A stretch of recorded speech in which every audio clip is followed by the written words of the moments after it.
Terima kasih ya. Ini ada hati-hati dengan penawaran pembayaran pokok pinjol. Ya, ini teman-teman juga harus memahami seperti apa pola yang Anda hadapi hari ini. Dan saya yakin setelah sekian lama Anda telat bayar, setelah sekian lama Anda tidak mampu bayar, ya yang namanya rezeki manusia kita kan nggak ada yang tahu. Ya, dan rezeki itu datang dari Yang Maha Kuasa karena kegigihan dari usaha Anda. Ya. Dan hari ini Anda berinisiatif untuk melakukan pembayaran pokok dari hutang Anda. Ya, ini bagus. Niatnya bagus, cuman waspada dan hati-hati banget. Kenapa saya bilangin seperti itu? Sudah banyak kasus demi kasus yang terjadi. Dia berinisiatif untuk menyelesaikan hutang-hutang dia. Berinisiatif untuk menyelesaikan semua tagihannya. Ya. Dan dia mencarikan jalur-jalurnya dan mencarikan jalannya sehingga dia mendapatkan dengan pembayaran pokok. Ya, pembayaran pokok di ACC dan dia minta untuk transfer ke sini, transfer ke sini. Yang ada apa? Duit sudah terkirim, status hutang tidak berkurang dan pembayaran kita tidak diakui. Anda mau ngelapor kemana? Ngelapor ke OJK. Dari awal kita sudah paham bahwa OJK tidak akan peduli dengan laporan Anda. Ketika Anda melapor kepada OJK, Anda pasti sudah tahu jawaban OJK seperti apa. Langsung secara internal. Ya, itu kan jawaban yang tidak mengenakan banget. Ya, karena sebelum kita datang ke OJK atau memberikan pengaduan kepada OJK, kita sudah terlebih dahulu konfirmasi ke pihak pinjolnya. Karena pihak pinjol tidak mengakui, makanya kita berikan laporan ini kepada OJK. Sekarang OJK malah menyuruh kita untuk berbalik ke dalam pinjol tadi, ya, untuk bertanya secara langsung. Makanya saya sampaikan buat teman-teman, hati-hati banget dengan penawaran pembayaran pokok pinjol. Ya, ini rawan banget terjadi penipuan di sini. Orang-orang kan sangat tertarik tuh dengan mereka membayar, dengan mereka misalnya membayar pokoknya itu mereka beranggapan utang mereka selesai, data-data mereka dihapus dan mereka tidak ada lagi sangkut paut di pinjol. Dan saya pun juga sangat berharapnya seperti itu, tapi apalah daya, ya praktek di lapangannya berbeda. Makanya buat teman-teman semuanya, kalau misalnya Anda ditawari ya untuk pembayaran pokok, usahakan jangan terlalu cepat tergiur, pastikan dulu ya benar atau tidaknya informasi ini, dan Anda bisa cari CS-CS yang bersangkutan atau kapan perlu kalau ada debt collector yang datang ke rumah secara langsung, misalnya menawarkan pokok pinjaman, Anda bisa pertanyakan sama mereka di mana kantor perwakilannya. Ya. Karena kita mengatasi tindakan atau indikasi-indikasi penipuan buat kedepannya. Karena kita sudah capek nih ngumpulkan uang, sudah lelah segala usaha kita lakukan untuk dengan inisiatif kita adalah menyelesaikan pokok hutang pinjol. Tapi yang terjadi apa ketika kita sudah melakukan pembayaran? Uang kita tidak jelas perginya kemana. Ya, ini kan ngesalin. Dan kita coba lapor nih ke OJK, dan sama saya yang pengaduan aja berapa banyak ini. Ya, saya sudah melunasi bang, tapi tetap ada penagihan. Saya sudah menyelesaikannya bang, tapi di aplikasi tidak berkurang. Saya coba lapor ke OJK, OJK bilangnya coba lapor ke aplikasi yang bersangkutan. Ya, ini kan bikin ribet. Ya, saya dulu juga menyampaikan sama teman-teman semuanya, hati-hati dalam penyelesaian dan pelunasan hutang. Tidak ada jaminan di sini hutang Anda benar-benar clear 100%, data Anda benar-benar dihapus, belum ada yang menjamin. Kecuali OJK mengeluarkan POJK-nya. Apabila Anda telah melakukan pelunasan, habis itu di aplikasi tidak berkurang atau debt collector masih menagih, catat nama aplikasinya, laporkan ke OJK dan kita cabut izinnya. Ada nggak peraturan OJK seperti itu? Nggak ada, berarti tidak ada jaminan khusus dalam hal ini. Ya, ini berbeda dengan bank-bank lokal atau leasing yang ada di sekitar kita. Kalau leasing atau bank lokal yang ada di sekitar kita, ini jelas kita bisa komplain langsung ke kantornya. Tapi kalau kita sudah melakukan pembayaran secara online, tidak ada jaminan sama sekali. Ya, jaminan uang kembali, dijamin hutang lunas, dijamin dana akan masuk langsung ke sistem, tidak ada jaminan. Makanya teman-teman semuanya, sebelum Anda menjadi korban berikutnya, tolong waspada dan hati-hati banget. Kalau ada misalnya SMS atau email, selamat, Anda bisa nih untuk melakukan pembayaran pokok aja. Kebetulan dari perusahaan kami ada program ya. Tolong lebih diperjelas lagi seperti apa mekanisme dari program mereka, ya, bagaimana jaminannya nanti setelah dana kita masukkan. Ini Anda penting ini untuk membangun komunikasi yang seperti ini, ya.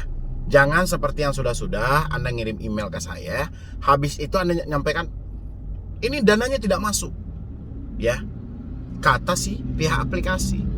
Sementara Anda karena tergiur dengan menyelesaikan pokok tadi, Anda sudah meminjam ke tetangga, minjam ke teman, minjam di sini, kan makin rugi. Ya, jadi buat teman-teman semuanya hati-hati banget, apalagi zaman sekarang itu modus penipuan itu paling banyak. Ya, apalagi Anda yang sering-sering misalnya ingin membalikan pokok dari si pinjol, tiba-tiba dana masuk aja nih ke rekening, habis itu Anda konfirmasi atau Anda komentar di Play Store, di bawah aplikasi mereka, ruang komentarnya di ulasan itu, ya tiba-tiba nanti si penipu menjelaskan, ya sudah, Anda kalau mau selesaikan aja ke sini, ya, dengan mereka segala lobby dan tipu daya bahwa mereka menyampaikan bahwa kami dari pihak aplikasi ini, misalnya gitu, ya. Itu harus hati-hati dan waspada banget, khusus buat teman-teman yang baru telat bayar dan baru gagal bayar, supaya tidak terjadi tindakan-tindakan penipuan yang merugikan diri Anda untuk kedepannya. Ya, saya cuma menyampaikan di sini karena banyaknya laporan yang masuk kepada saya tentang dia ditawarkan melakukan pelunasan dengan bayar pokok saja. Setelah hal itu terjadi, duit dia tidak tahu arahnya kemana. Dia coba download aplikasi dan ngecek dari tagihan itu, ternyata tagihannya tetap sama dan justru malah bertambah, bukan berkurang. Dan ketika dia komplain kepada CS-nya, si CS bilangin itu bukan dari pihak mereka, ya. Dan habis itu si debitur ini berinisiatif melapor ke OJK, dan OJK-nya malah melempar silahkan negosiasi secara internal. Itulah yang membuat Anda ribet dan membuat Anda enak banget itu loh, ya, malah dioper-oper kayak bola. Jadi sebelum hal itu terjadi, antisipasi dari sekarang supaya hal-hal yang tidak diinginkan ini tidak terjadi dalam diri Anda, karena kita sudah kesulitan dalam keuangan. Jangan sampai kita tertipu dengan modus. Sudah mensupport, terima kasih banyak.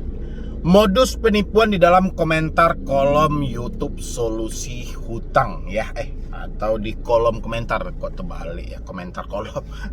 Jadi di kolom komentar YouTube Solusi Hutang MB, ya, ini sering Anda temukan. Biasanya ketika Anda melakukan pertanyaan, misalnya, "Bang, gimana Bang? Saya terjebak di aplikasi ini, kalau telat bayar gimana Bang?" Nanti tiba-tiba adalah orang yang menjawab komentar Anda.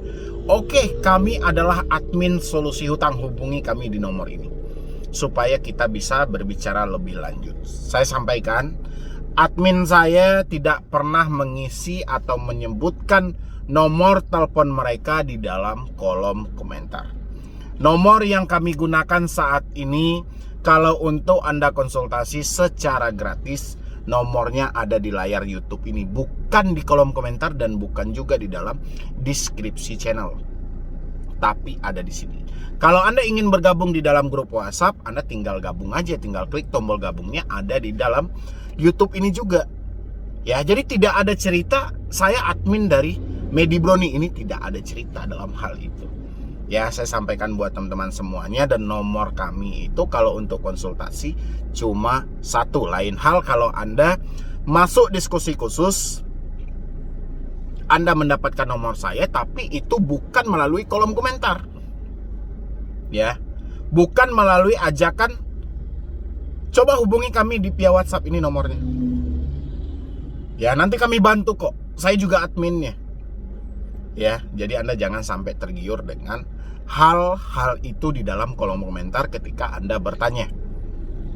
Ya, karena saya sampaikan sekali lagi bahwa admin saya tidak pernah mempublikasi nomor telepon mereka melalui ruang komentar. Dan nomor telepon yang kita gunakan hanya satu saat ini, itu nomor khusus untuk konsultasi gratis yang ada di layar video ini. Kalau Anda ingin bergabung di grup, nanti Anda bisa langsung melalui YouTube ini, dan nomornya juga sudah kita sematkan, tapi tidak kita buka secara publik. Ya, cukup paham ya buat teman-teman semuanya. Jadi ketika Anda ngirim email, Bang, dia ngaku admin abang ini segala macam, itu udah nggak ada. Ya, oke, ini ada email yang ditanya oleh RY. Selamat malam Bang Medi, perkenalkan saya SG dari Malang. Tadi pas waktu lihat video abang di YouTube, terus baca-baca komen-komennya, ada akun yang bernama Nindi. Dia komen kalau dia udah galbay sekitar 8 bulan tapi aman-aman aja. Nggak pernah diteror DC, nggak ada data kesebar, nggak pernah didatangi DC, dan dia share nomor WA dia. Yang jelas dia tidak pernah minjem pinjol. Ya, yang jelas dia nggak pernah pinjam pinjol. Habis itu dia share nomor. Karena saya juga lagi bingung mau galbay, ya saya lanjut WA dia. Setelah ngobrol-ngobrol sama dia WA katanya dia galbay 12 APK dengan total 32.700.000. Tapi dia aman-aman saja karena sudah menutup permanen data yang tidak bisa diakses oleh pinjol. Dan inilah penipuan mereka. Ya. Kalau memang saya bilangin ada orang yang bisa menghapus data pinjol, ya contoh kayak ibu ini, dia bilangin misalnya kayak si penipu inilah, nggak usah lah kita bilangin ibu, kayak si penipu yang Anda WhatsApp itu. Kalau dia bisa menghapus atau menghilangkan data secara permanen, nggak perlu dia bantu Anda. Mendingan dia pinjam lagi, dia hapus lagi. Dia pinjam lagi, dia hapus lagi. Ngapain dia capek-capek harus nawarkan pajang nomor telepon dengan iming-imingan untuk membantu Anda? Kan bodoh kalau kayak gitu. Ya, kalau dia mempunyai akses, dia bisa menghapus data. Cukup satu data dia bisa meminjam ke pinjol tanpa batas gitu loh. Karena datanya kan nggak ada.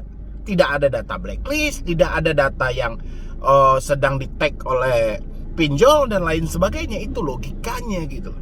Ya, tapi mereka itu memanfaatkan kebingungan Anda dengan iming-imingan tadi. Dan Anda tanpa berpikir panjang, Anda bilang gini, wah 32 juta dia bisa hilang permanen dan bisa bebas. Padahal dia bukan si peminjam. Ya, tujuan dia adalah untuk melakukan penipuan dengan Anda. Nanti dia kirimlah video-video, ini hacker kami, ini segala macam, ini segala macam. Pinjol itu tidak sia-sia kawan. Ya, ini soal uang ini. Ya, jadi nggak mungkin pengamanan dari sistem mereka itu yang abal-abal. Itu aja yang Anda pikirkan, ya. Dan kalau ada orang yang bisa menghapus data di pinjol, pasti mereka aja yang ngajuin terus. Ya, pakai data dia ajuin, hapus lagi. Pakai data dia ajuin, hapus lagi. Dia punya omset berapa per hari? Ya, itu logikanya.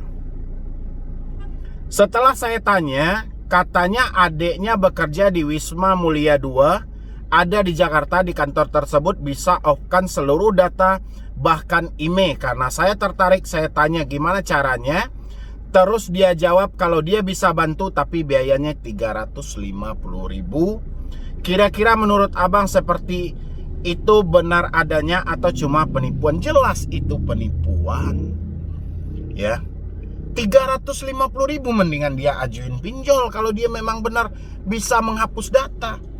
Ya, kalau ada orang yang bisa menghapus data, ayo sini saya kasih setengah dari penghasilan YouTube saya untuk dia. Ayo bantu orang tapi hadir sama saya. Saya gaji setengah dari penghasilan YouTube saya kasih sama dia tapi benar-benar terbukti. Ya, hapus data yang ada di pinjol. Saya berani buka untuk melegalkan dan saya bikin untuk perlindungan hukum dan segala macamnya. Kalau memang ada, ya setengah dari penghasilan YouTube saya kasih sama dia kalau ada yang berani bisa menghapus data yang ada di pinjol.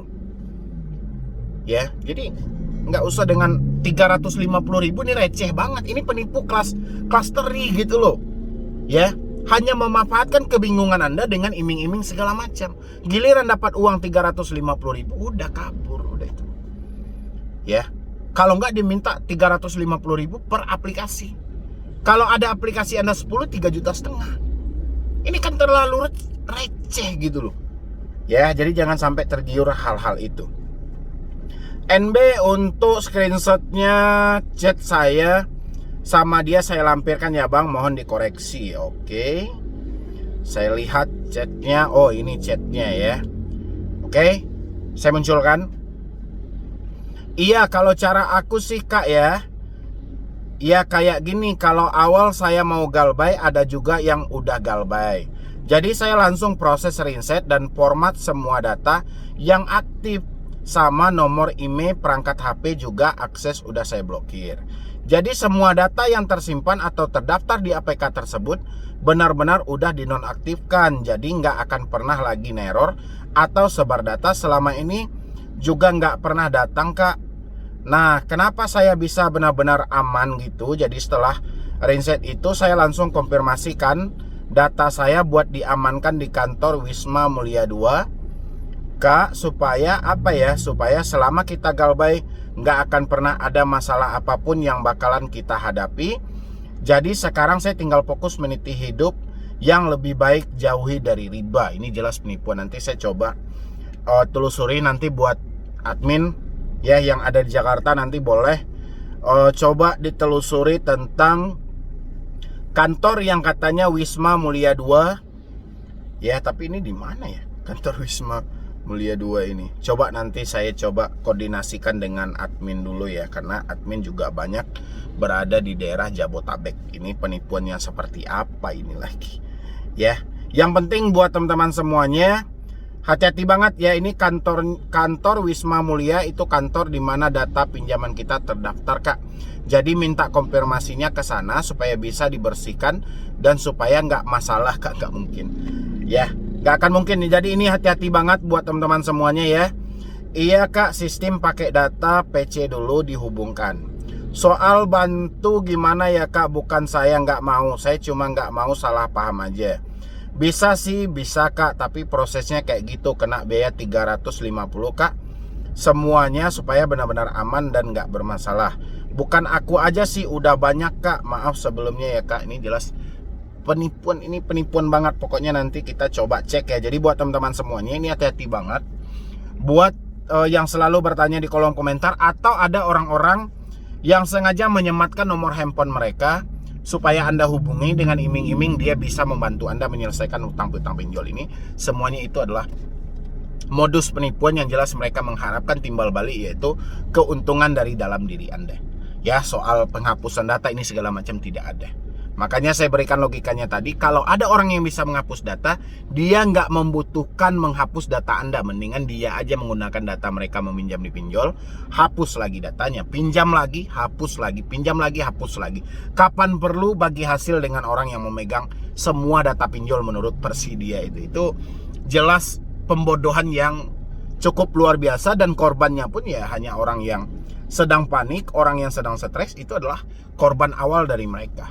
Ya, mungkin dari saya cuma itu aja. Mudah-mudahan tidak ada yang menjadi korban berikutnya. Dan juga saya sudah sampaikan, kalau ada itu kan mereka sengaja menanam WA-nya itu menurut versi email yang masuk.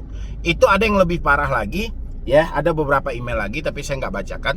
Beberapa email lagi mereka mengaku dari admin saya, dan bahwa ini semuanya di bawah naungan saya gitu loh. Yang jelas admin saya tidak pernah, ya saya sampaikan lagi buat teman-teman, tidak pernah memajang nomor mereka di dalam ruangan komentar. Ya, kalau Anda ingin konsultasi secara gratis, nomornya ada di layar video ini. Dan nomor itu harus Anda lihat, bisa Anda lihat kalau Anda merubah tampilan video saya menjadi HD tampilannya. Ya, kalau bisa 720 atau 1080. Itu Anda akan melihat nomornya dengan jelas, karena nomornya sangat kecil, ada di pojok itu. Ya, jadi buat teman-teman semuanya, terima kasih banyak sudah mampir ke video ini, sudah mampir ke channel ini. Insya Allah nanti malam kita live seperti biasa dan kita kupas semuanya, mulai dari cara mengatasi debt collector pinjol legal sampai modus-modus penipuan yang terjadi masih bergulir di kalangan masyarakat, terutama mereka yang telat bayar dan gagal bayar. Ya, jadi sekian dulu dari saya, Medi Broni. Wassalam.